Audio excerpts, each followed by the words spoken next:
Sei de um país esquecido, com mais de 3.000 anos, com um povo,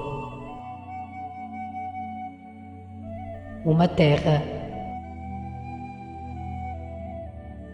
e uma língua.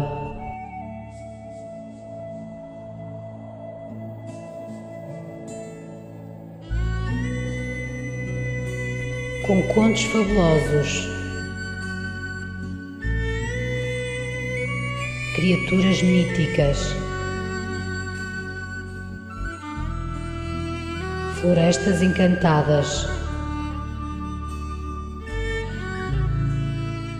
e montanhas mágicas. Um país que cheira a mar, onde música é levada pelo vento, errando pelos prados verdes.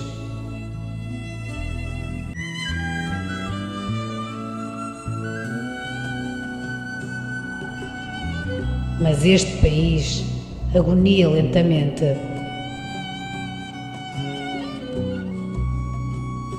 O povo perdeu a memória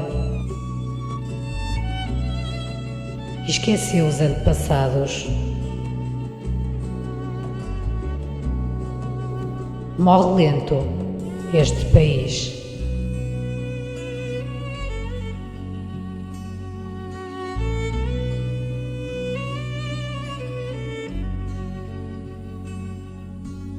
Galécia,